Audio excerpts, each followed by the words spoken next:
Good morning, everyone. Parhau. Trygve Rhys, dwi'n gweithio gyda Llywodraeth. Croeso mawr i'r sesiwn bore yma am Iwerddon. My name is Trygve Rhys. I'm the International Trade Advisor for West Wales. I work for Welsh Government. So welcome this morning to our session on exporting to Ireland. We have some expert colleagues to tell us more about the marketplace, and we will have the head of our Ireland office joining us later on to give us more details about the opportunities of joining a trade mission at the end of next month to Ireland. We will be recording this session and either put questions in the chat bar or we'll address them at the end. And we'll also circulate a recording of the session and an evaluation form afterwards. I wanted to say hi. I'll be one of the officials on the trade mission at the end of February. So I very much look forward to meeting some of you in person. So I'll hand over now to our expert for the day, which is Mike Wilson. Thank you all.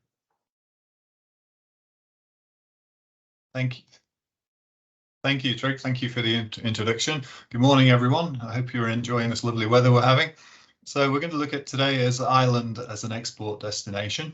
What we'll be covering is all about Ireland, some of the market statistics, business and administrative structure, and some of the dynamics post-Brexit and changes in exporting to an EU country, but also the opportunities that might bring in using Ireland as a gateway into the EU. We'll also look at key sectors and opportunities that there are in Ireland, and the business culture and approach there and how to succeed. As we just said, if there are any questions, please put them in the text box and we'll either answer them as we go along or at the end of the session. So just a little bit about me. I'm an international trade consultant. My company's Go Exporting, with over 30 years experience in international trade, specialising in identifying and opening new markets, and in the last few years in how to manage Brexit as well, which has been a big part of the business over the last 2 or 3 years, as you can imagine. So delighted to be working with Business Wales to present these country webinars. So what about Ireland? Why is Ireland an attractive export market? Well, firstly, it's a relatively small population of 5.27 million, but it's a key market to us due to its proximity, a history, and of course the language being English, so it's easily understandable. It accounts for 6.5% of all UK exports. The total of goods and services we export is 41.6 billion. But we also import 20 billion from Ireland, which is a drop since 2018 of 22%. But that does mean that we have a trade surplus with Ireland of over 20 billion, which is second only to our trade surplus with the USA, where we have a surplus of 51.5 billion. So it's actually our 4th largest UK export destination, which means it's obviously a key market for us. It's an open market in terms of the ease of doing business in Ireland, which we'll look at a little bit more in later detail. The economy is recovering well post-COVID, although slowly, and obviously the recent wars and inflation and so on is having an effect there, as it is with everywhere else. But it is culturally similar to the UK, gaining independence from the UK in 1921. But it's an open market, as we've said. There's no specific restrictions to overseas companies. In fact, the government there actively seeks out foreign direct investment with very attractive tax rates. And for example, that's brought from FDI from the USA of over $800 billion over the years. So it's a key foreign investment market. And as we'll see, that really drives the GDP of Ireland in the market. And as we've seen, as we've already talked about, is the same language generally. As it's part of the EU, the UK-EU Trade and Cooperation Agreement applies with all its benefits and difficulties, shall we say. And obviously with Northern Ireland, there's a special situation there, which we'll look at in a little bit more detail. The UK trade with Ireland, overall, as we can see, our exports, goods of 21.9 billion, services 19.7 billion, so a total of 41.6 billion.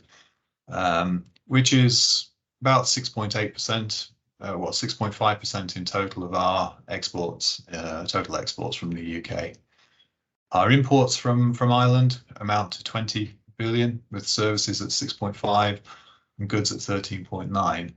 But as I say, that is a drop since 2018, even though we do have this trade surplus. Well, we have recorded a trade surplus with Ireland every year since 1999. Trade did fall sharply in Q4 2020, Q1 2021 due to the COVID and the Brexit, but now it has largely returned to pre-COVID levels, apart from on the service sector where that has suffered quite a lot. So what are the key data of Ireland? The currency is the euro, as we know. It was actually one of the original 12 countries to adopt the euro. And it's the 5th largest Eurozone economy, which, considering the size of the country, is, it's punching well above its weight, and actually the 15th largest economy in the world. GDP is around 470 billion, and per capita, that's 94,000 euros per year, which, as you can see, compares very favorably with the UK, which is at 39,000. So it's it's a very high. It's actually the 3rd country in the world for GDP per capita. So it means that the economy is performing pretty well there, despite the construction problems, the financial crisis in 2008, which recovered from there. But overall, the economy is performing pretty well. Economic growth in 2021 was actually 13.6%, although clearly that's will have slowed in 2022 due to the world economic situation. Inflation is currently running at 9%, so a little bit below what we have here, but still a significant amount, and they have the same issues with power and energy costs as we have everywhere. There are 2 major seaports, of which Dublin is the main one. It handles over 500,000 containers per year. And there are 16 what we call paved airports, with the main one obviously being Dublin, with passenger numbers, however, still lower than the pandemic, but they are increasing. There was over 1 million more last year. And overall, they're looking to invest 1.1% of GDP on research and development. There's a lot of investment and a lot of high-tech companies there, as we'll see later on, and several sectors are pushing that forward, including medtech, pharma, and technology companies. There's a big investment in R&D in the country. 97.5% of households have internet access, so that is good coverage, and means that selling online, business to business and business to consumer, is very important. This administrative structure, it's a parliamentary republic, which means it has a president, who's currently Michael Higgins, and we have the Taoiseach, the Prime Minister, Leo Varadkar, and then a cabinet of ministers that's nominated by the Taoiseach, and then a separate House of Senate and House of Representatives. There are 28 counties in Ireland and 3 cities. People in Ireland tend to identify very closely with the county which they come from. So that's if they come from Sligo or so on. So that's something to bear in mind when they have a strong regional identity. And they gained independence from the UK, as we've already seen, on the 6th of December 1921. Population demographic. 75.5% roughly of the population is under 54 years of age. At 65 years and older, there's a high proportion of females, which is something we see in most countries. Females tend to live longer, so the proportion is higher in the 65 and over age group. So the median age overall is 37.8, with male at 37.4 and female at 38.2. So it's actually the 66th youngest country in the world.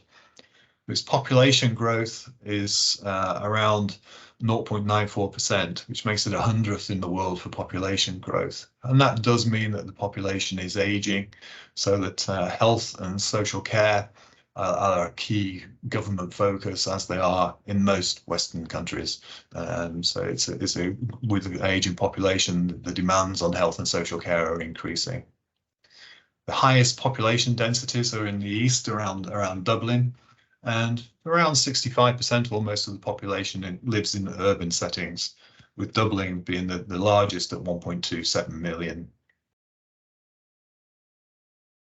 So what about its annual spending, of the government spending? So there's around 87.6 billion total expenditure in the country, the government expenditure. And as we've just been talking about, health and social care is important. 21 billion is being spent on health and social care, and that is increasing due to the demands that we've just been talking about. Education is around 8.4 billion. Defence, not so high at 966 million. But one big area is housing, local government and heritage at 3.4 billion, which includes capital expenditure. So housing expenditure in particular this year is going to have an additional 634 million, which is an increase of 23% on the capital expenditure allocation over 2021. So this will support housing delivery. There's a shortage of housing in Ireland, so that they're looking to increase the building and construction considerably. Transport is another major area. Its infrastructure is seen as a limiting factor in the economy, and an area that's definitely required further investment. So capital expenditure on infrastructure is increasing. 10.9 billion is allocated for capital expenditure overall in the economy, and say infrastructure is a key part of that. Children, equity and youth, equality, sorry, and youth.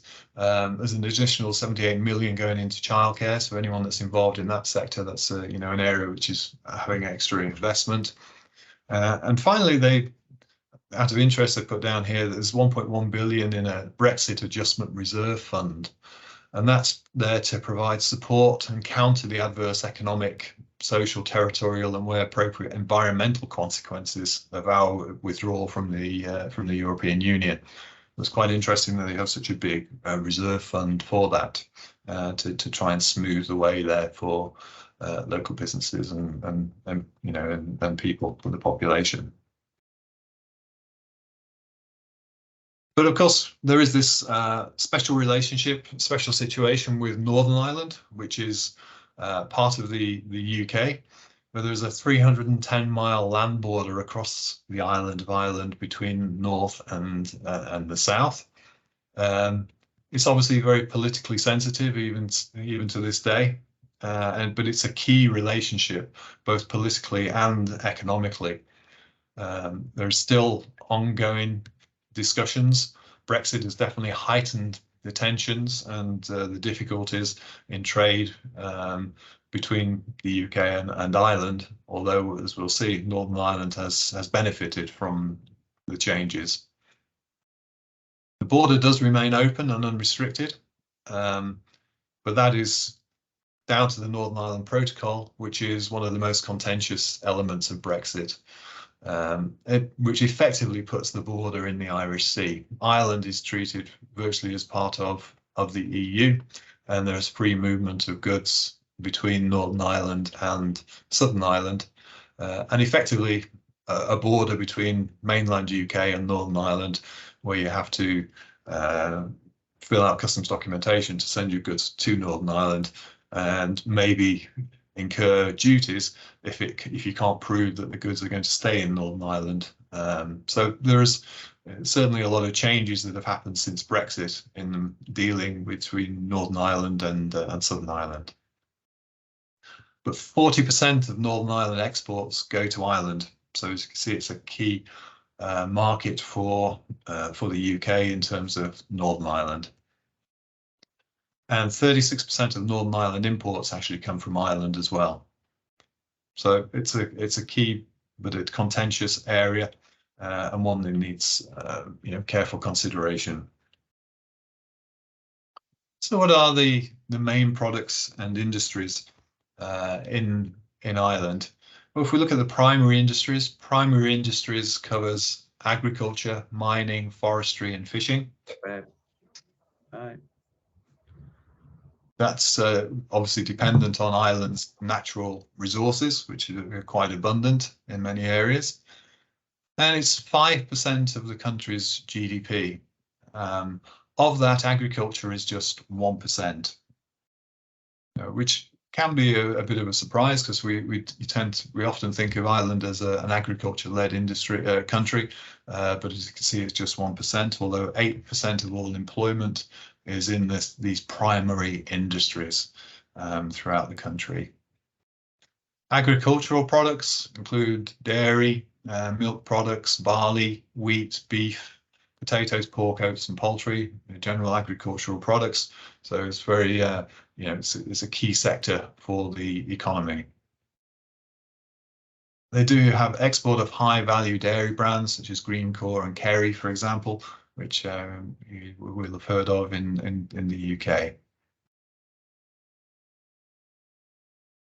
It's also, maybe surprisingly, it's mining industry is quite buoyant there for lead, for zinc, for alumina and small amounts of minerals. Ireland is in fact the largest producer of zinc and the second largest producer of lead in the world, which is something I wasn't aware until I started this research. So it's quite interesting that that's quite a major part of the primary industry. And you've got companies like CRH, which is a global player in building materials and cement industry, but is really a global player these days. Has grown a lot over the last few years.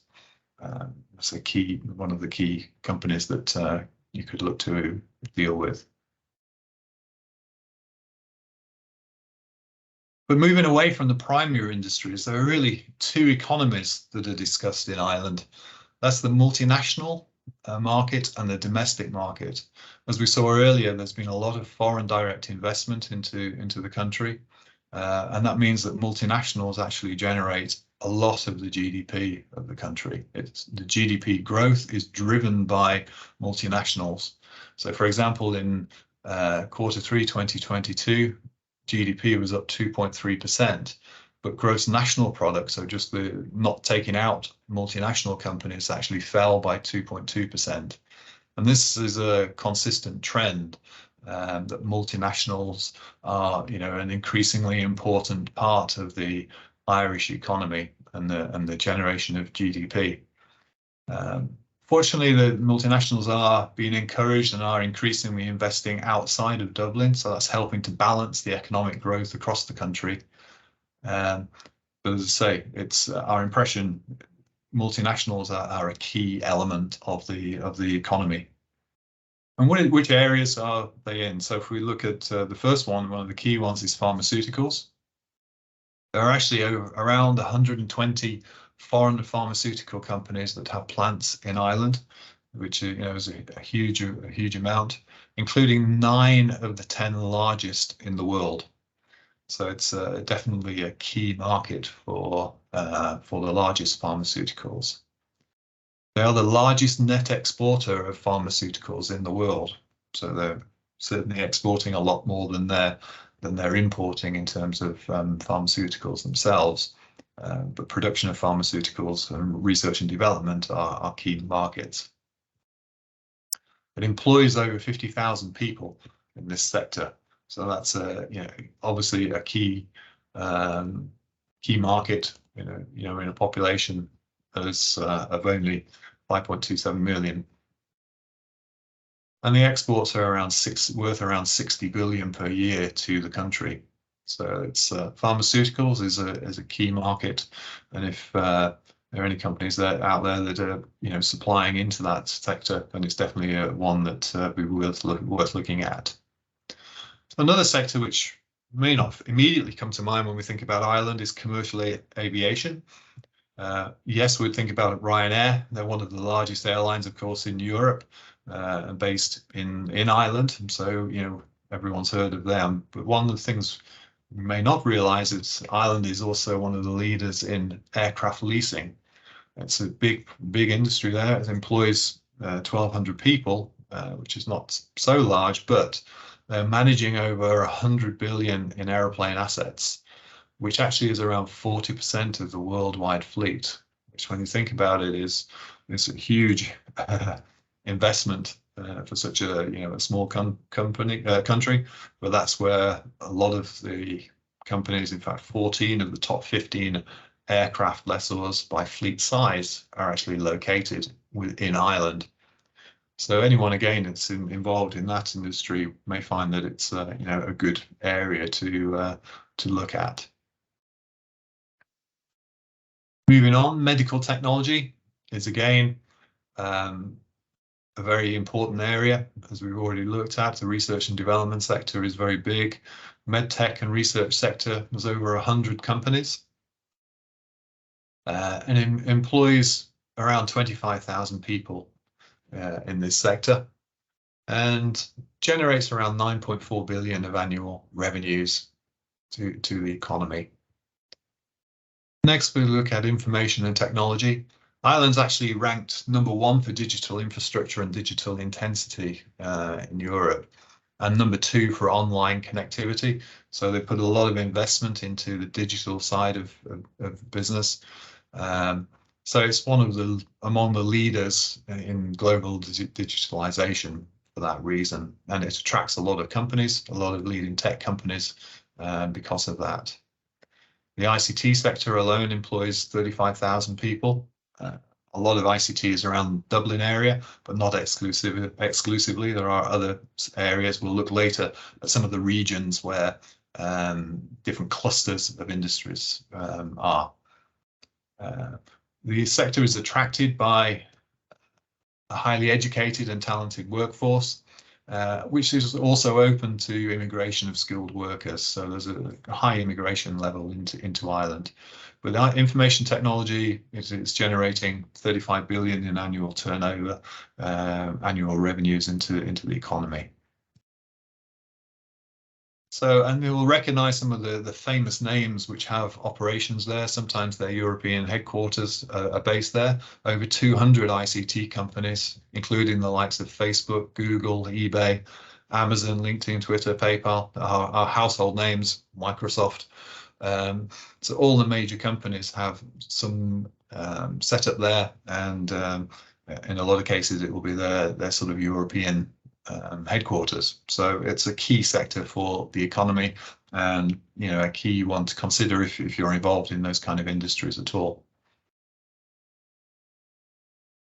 Moving on, the financial services industry is another important area. There's been a big increase in fintech companies just before and just after Brexit, trying to looking to take advantage of or avoid the issues that Brexit might have brought, moving from London, moving operations into Ireland, so it's part of the EU. So they've definitely benefited from that, although it's still, it employs 35,000 people, but it's still obviously quite a lot smaller than the financial services sector in the UK. But it does generate over 2 billion in taxes for the government, so it's an important sector, an important market. It's actually Europe's 7th largest provider of wholesale financial services, so it is an important sector. And there are over 60 credit institutions in Ireland. So it's, again, banking and financial sector, financial services are an important market sector. One which we'd probably all think about is the beverages and brewing. Guinness and other stouts are famous the world over, and great brand names and great tourist attractions in many cases for Ireland, as are Irish whiskies, which is a major export item. So the whole industry, in fact, the beverage industry employs 92,000. It's reckoned directly and indirectly, and generates around 2 billion in annual sales, approximately, into the economy. So there are some great industries there, major investments, overseas investments, and it's important to note the number of multinationals that are involved in the Irish economy, and that drive the economy in many ways. So what are the top 10 UK goods that we export into Ireland in 2021? Well, organic chemicals was the biggest at 1.6 billion. Gas, natural and manufactured petroleum products. So maybe not surprising that those are big exporters for us.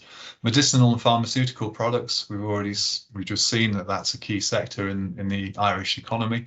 So the UK exported 1.3 billion, which was 6% of our total exports to Ireland in that period.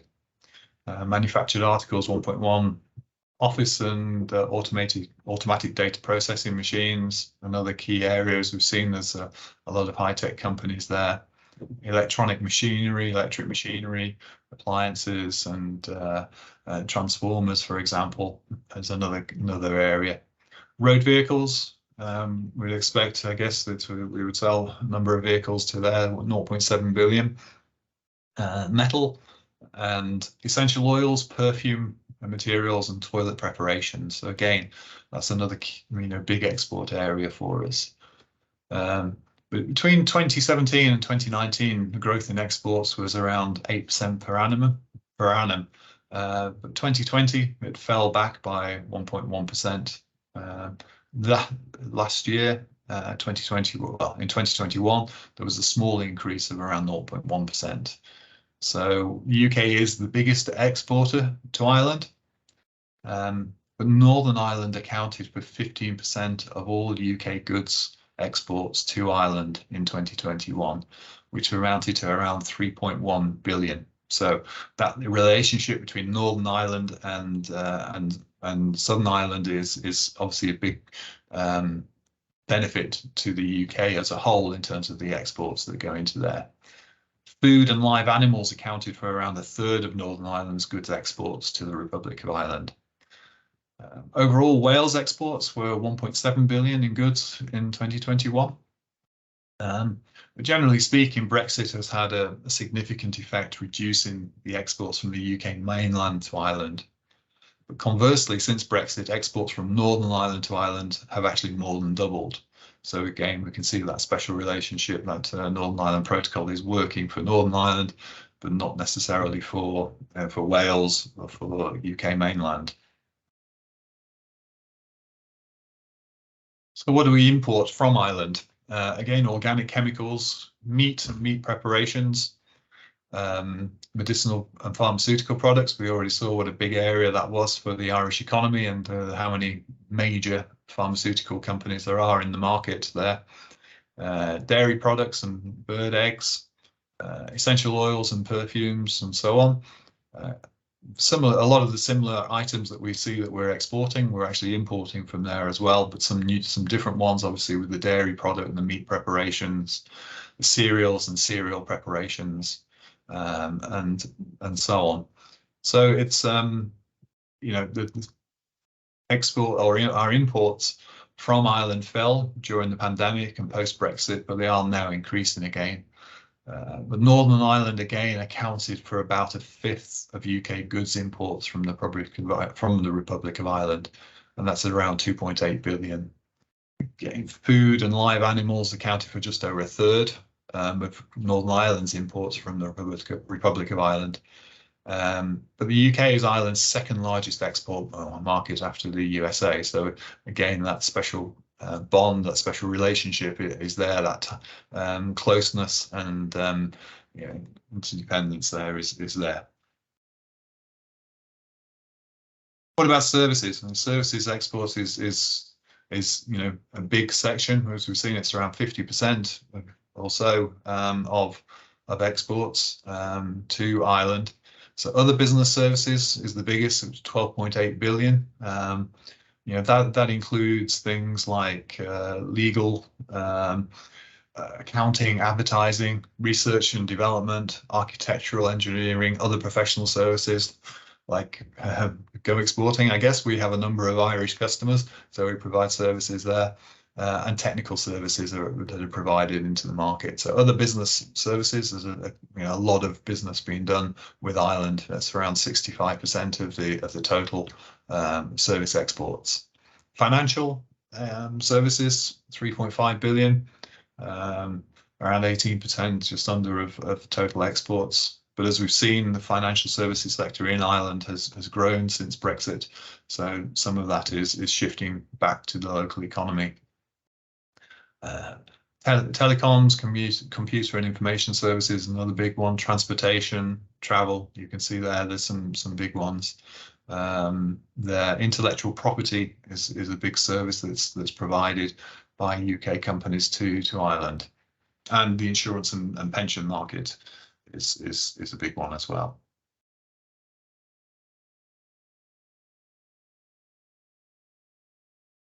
So what do we import in terms of services from Ireland? Again, other business services is a big one. We're importing 3.5 billion of those from Ireland back into the UK. Telecom, computer information services, 0.9 billion. Travel is a big one, but UK imports of services from Ireland have contracted sharply in recent years. UK services imports reached a record high of 12.6 billion in 2018, but are now back down to sort of 6.5 billion. And that's largely due to a 6 billion contraction in the value of transport and travel service imports owing to the restrictions on movement during the coronavirus pandemic, and a general decline in freight flows between Ireland and the UK. A lot of freight that would have been going to the EU that used to come through the UK now goes directly to the EU rather than coming into the UK, because obviously for Brexit reasons and customs paperwork and so on. So there's been a change in freight flows from that point of view.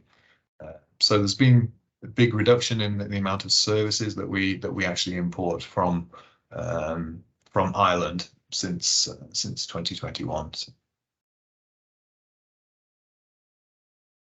So what about the key industrial regions for within Ireland? I mean, obviously Dublin is a big area in all industries, as we can see from these maps. But if we look at manufacturing of medical devices, there are also clusters around the Galway, Limerick, Cork, big areas there where the companies are locating.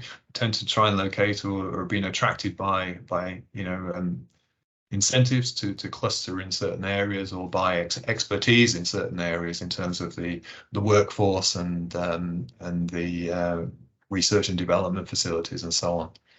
The manufacturing of chemicals and chemical products. So we've got Limerick and Cork again, as well as a big area around Dublin and expanding out from Dublin.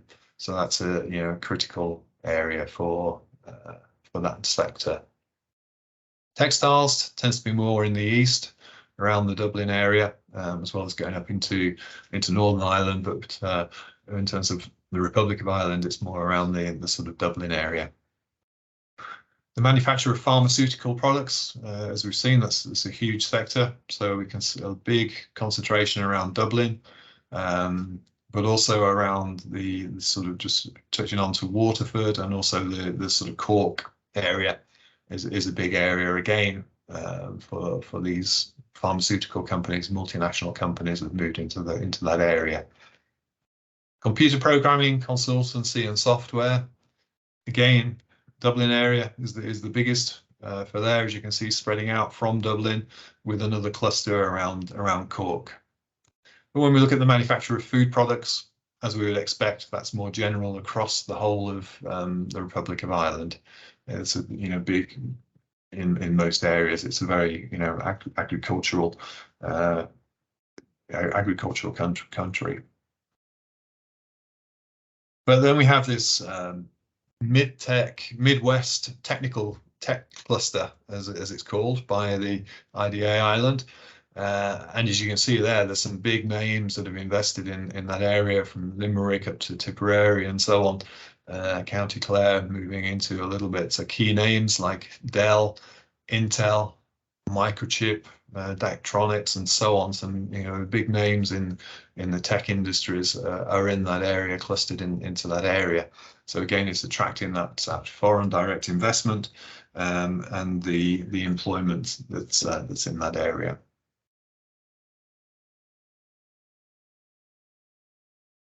So what do we see as the top opportunities in Ireland for Welsh companies? Firstly, Ireland is one of the most preferred locations for, you know, companies that are looking to incorporate businesses in Europe. It's a highly sophisticated and modern economy. Its industry is performing effectively in relation to most of the countries of the European Union, and it's very suited to carry out numerous operations due to its very straightforward tax structure. It's a very pleasant business environment, and it's very supportive with government assistance, for example, to try and attract companies to invest into the country. With reasonable operating expenses, but with well-developed technologies. We've seen it's #1 in digitalization, and with, you know, population with a variety of skills and an educated population. So what do we see as, you know, as the opportunities? Well, firstly, the automotive sector. Presently, there are around 30 million automobiles on the roads in Ireland. The sector is reckoned to be expanding quickly, and it's anticipated to multiply over the next few years. Considering automobiles, vehicles require energy to operate, one opportunity is in car charging stations, for example. Electric cars is growing as it is in this country. I noticed in the UK last month there was more electric cars ordered than petrol cars for the first time, and that trend is the same in other countries as well.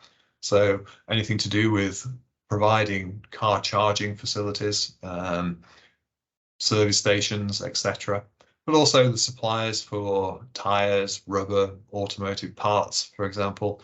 There's opportunities there to supply into Ireland. There's a demand for those types of products. Construction and infrastructure. We already looked at, you know, the nation is expanding. They're looking to invest in housing, which there's a shortage of good housing for this growing, you know, population. And there's additional development, ongoing construction. The construction and infrastructure industries are one of the best business opportunities, therefore, in Ireland.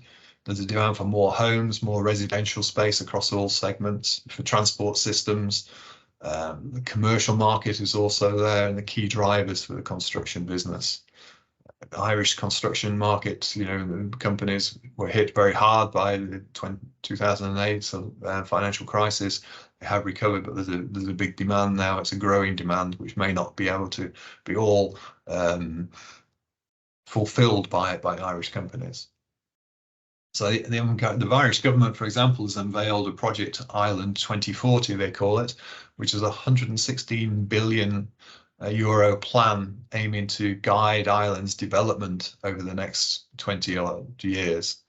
It's designed to deliver significant investments in transport and infrastructure, including roads, airports, rail, housing, and urban regeneration. So there's growing demand, therefore, for imports of anything that's going to be involved in the construction sector, such as aluminium, glass, iron and steel, plaster, stone. And the sector is also in need of building blocks, bricks, slates, granite and tiles, building materials, for example, as well as machinery, machine tools, and parts for anything that's going to go into this diverse range of building projects. So it's definitely, if you're involved in that kind of area, it's definitely an area where there could well be good opportunities in the years to come, over the next 20 years or so, particularly. We've already seen how big the information and communication technology sector is. Ireland's the second largest supplier of computer and IT services globally, generating an average export revenue of 57 billion for this sector. And as we've seen, we've got international brands there, including Intel, IBM, Microsoft, Apple. They've already established their businesses in the country. And so this sector offers, big opportunity for financial technology, cybersecurity, IT services, software, any other relevant companies or products that can supply into that sector. So, a real hotbed there for those types of companies. Food and beverage, they're in high demand because of local demand, but also because of the tourist attractions and so on. It's led to a thriving cafe culture, restaurants and bar sector. So that's if you're involved in that sector at all, there's the opportunities there. There's growth in that area. Cleaning and sanitization is one that probably doesn't immediately spring to mind, but with an economy that's dominated by the service sector, demand for cleaning services is high. And so it's a good opportunity to supply product, machinery or even the service itself if that's feasible for you. Life sciences, Ireland exports life science commodities worth 45 billion per year, including medical equipment and pharmaceuticals and biotech items. As we've seen, there's around 50,000 people employed in this area. The life sciences offer various supply and business opportunities, such as medicines, medical devices and equipment, artificial and orthopedic body structures, hearing aids, these kind of things. There's a demand for needles, syringes, catheters and sterilizers, any kind of sort of medical products. There's a big demand for in the market in the life sciences pharmaceutical sector. Healthcare. We've seen that, as with many European countries, the population is aging. Healthcare is therefore becoming more and more important and therefore an opportunity. Spending is increasing. Health service areas is moving to provide more care locally within primary care and community settings. It's also seeking more digital health solutions.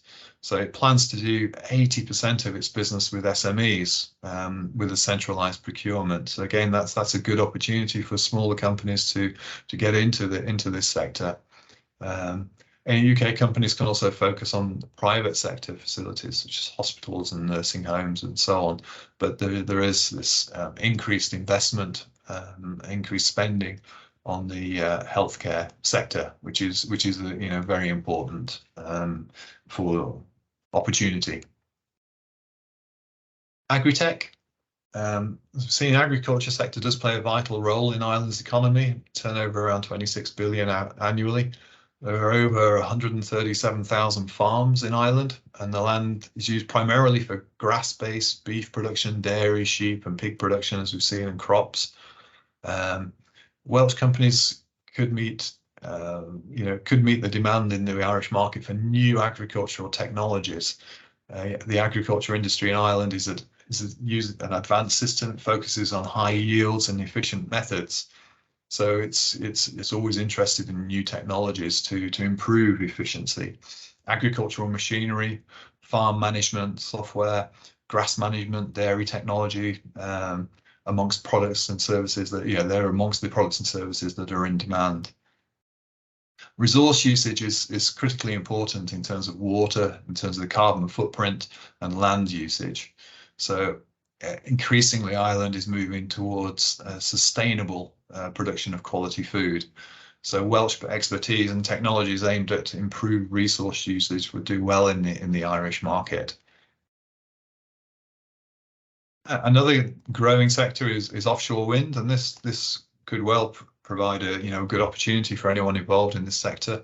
The climate action plan of the government states that by 2030, 70% of electricity used in Ireland should come from renewable energy sources.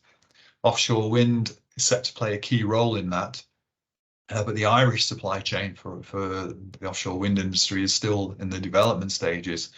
And so projects do therefore rely on external companies coming to the market, especially in the CapEx phase, to lend support throughout. So there are definitely opportunities there in the wind, offshore wind industry if you're in any way involved in that.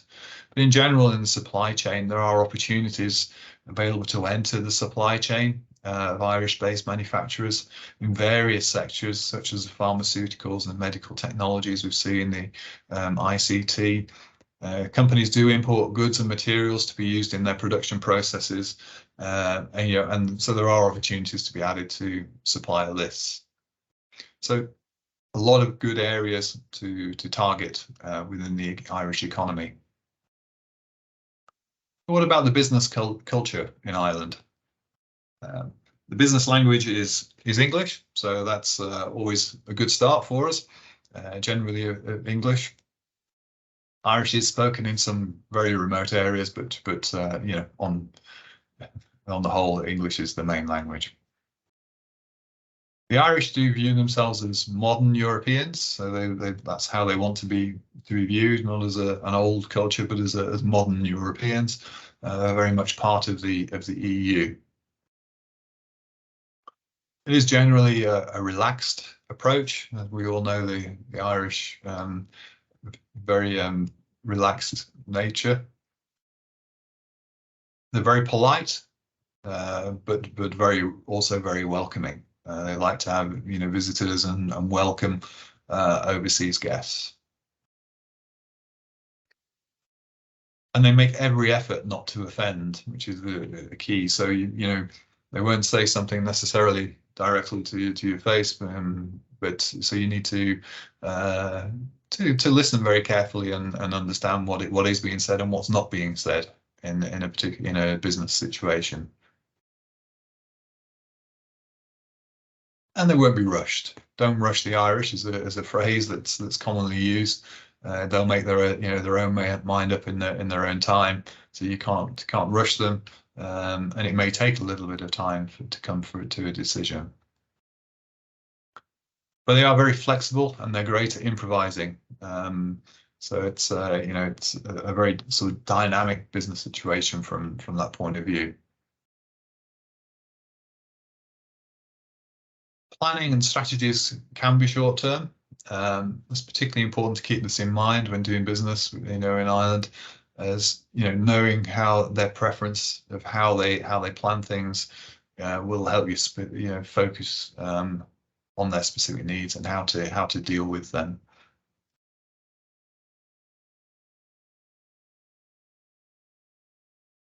Generally, the Irish don't like people that are being too boastful, so it's as well to not be too boastful in your business presentations and so on. Be honest, be clear, be knowledgeable about your subject. That's very well respected if you're if you show your knowledge and that you're an expert in your field. They like to have facts, and the evidence is valued. So the more evidence that you can show to back up what you're saying, or back up your products and services, for example, then the better you'll get on within the Irish market. They're very tough and skillful negotiators, so you may find it hard to know where you are, but it'll be worthwhile in the end. Generally looking to be punctual, but it's okay to be 10 minutes late or so, but not really any later than that. If you're going to be later than that, then you need to let them know, but generally punctual. And it's best to avoid discussing English-Irish relations. That's still a hot topic and one that can lead to complications, and unless it's raised by your customer. Smart, relaxed dress code, as in most countries these days. It's nothing too formal in Ireland. But they're, as we know, a very sociable nation, and they'll be very open to socializing from a business perspective as well. And in interacting in that way to get to know you, to know you and your business, and the same for you to get to know them. So it's a social side of it. It can be important when dealing in Ireland. So it's very important from a business culture point of view. Okay. So we've seen what the opportunities are. We've seen that things have changed since Brexit, but how have they changed in a little bit more detail, I guess. So as we know, the UK is no longer part of the customs union, no longer part of the EU, although Northern Ireland effectively is still part of the EU from what we've been looking at. Yeah, there is effectively a barrier, a trade, a border down the Irish Sea, and Ireland has, Northern Ireland can trade quite freely with Southern Ireland with the EU. So looking back, yes, we need a UK EOR is now required, or if you're in Northern Ireland, you need a Northern Ireland EOR number. Import and export declarations are required, as we know, including going into Northern Ireland. Theoretically, it's duty-free on all goods, thanks to the UK Trade and Cooperation Agreement, although, as we know, that does rely on rules of origin, making sure that the goods are UK origin products to be able to claim the duty-free. In fact, if your goods are going into Northern Ireland and it's you can't, they're not a UK origin product, and there is a chance they might end up into Southern Ireland, then you may have to pay duty on sending them to Northern Ireland. So that's something that you need to look at. You can get that pre-authorized to show that the goods are not at risk of going into Southern Ireland, but it's something to bear in mind when dealing there. Incoterms are now more important, of course, and VAT is due on import into Ireland now. So as soon as your goods hit double import, for example, there'll be a VAT charge to your customer or to your distributor, or to you if you've got the wrong Incoterms, if you've selected DDP. So you need to make sure that you get that right. And you may, from that point of view, to get it right, require an EU EORI number or an EU VAT number, a VAT registration. A lot of UK companies are getting VAT registrations in Ireland as a way to enter the EU market, which we'll look at in a moment. So then, of course, you've got other considerations now for sending goods to Ireland, such as export health certificates. You may, if on any plant or animal products, phytosanitary certificates. So these are all complications you need to consider when sending products into Ireland now, and need to get that right in order to be able to offer a smooth order process to your customers. Maybe importer of record responsibilities for your customers or for you. So all of these things need to be considered. There's no mutual acceptance of standards. At the moment, we have the CE in the EU, which we're still using in the UK, but we're going to be introducing, or we have introduced, the UK CA, which will actually take over in the UK from CE. Now, that's been delayed until the 31st of December 2023 in terms of being mandatory, but from then on, you will need UK CA to supply into the UK, and CE to be able to supply into the EU, because the EU won't accept the UK CA. That's one area that could possibly be negotiated in the interim period, but it's something to bear in mind and to plan for if you're wanting to send machinery, for example, that needs a CE approval into Ireland. You will need to have that, and you will need a UK CA for the UK. Mutual recognition of qualifications. If you're supplying services, then it's not necessarily accepted that qualifications from the UK will be accepted in the whole of the EU. Though the relationship with Ireland is so close that that's not necessarily the case. But in other countries, you may find that you've got to meet the rules in each EU country, basically. So there's no automatic recognition of mutual recognition of qualifications within the trade and cooperation agreement. Sorry. Visa-free business travel, of course, but that's only for 90 days in 180. So if you need to be there for longer than that, then you need to look at work permits or travel permits.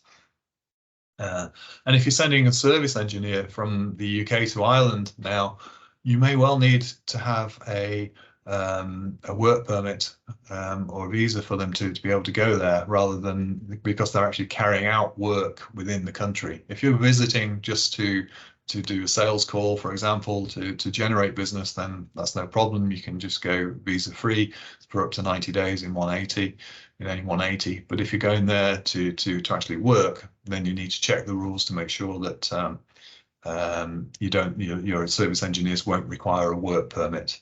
We just did some detail work for a customer that does provide services in Ireland and other parts of the EU, and they did need work permits in a number of countries. Trademarks are required now for the EU and the UK. So existing EU trademarks were automatically included in the UK register, but if any new trademarks need to be registered in both. So one of the benefits of Ireland, because it's geographically so close to the UK, is that it can give us the UK access to the EU single market. So a lot of companies are looking to set up in the EU, set up in Ireland, or at least to have a VAT number in Ireland, or to register, for example, for the import one-stop shop.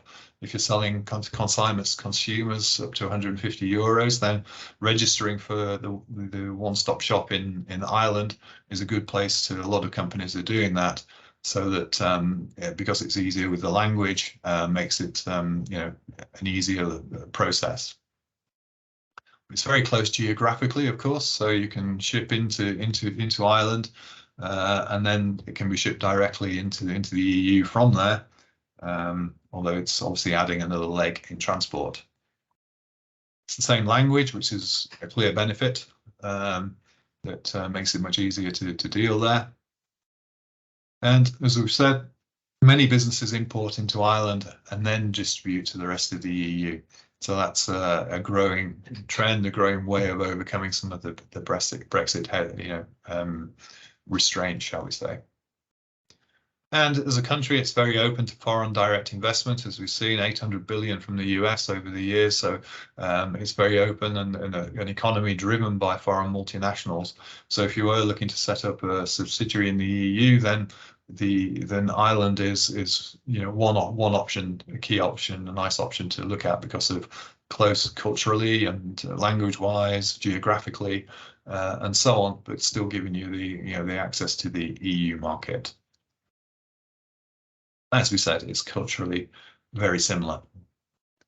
So how do you succeed? How do you export into the market? You've got to make sure your product fits. I'm going to run through this a little bit quickly because I know we're getting short of time. Local norms, market expectations, and so on. Official approvals you need to look at. Do they fit with the Irish market taste? Packaging, is it suitable, and so on. And what is it going to cost you to amend that in terms of time and money?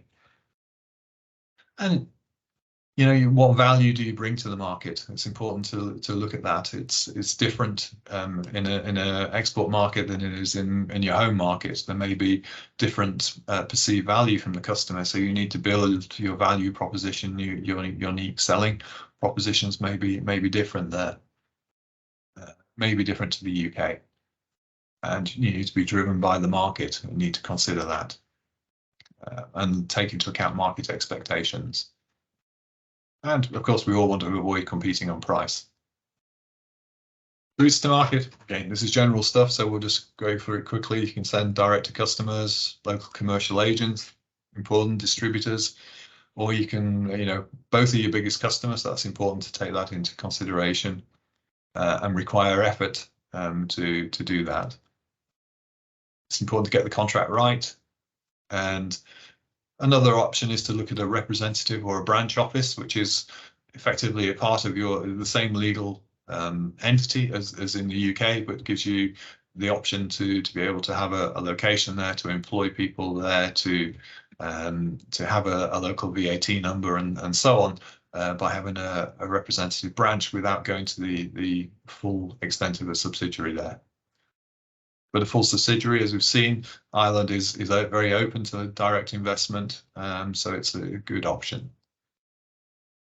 Digital marketing. Okay, so 74% of business transactions now start online.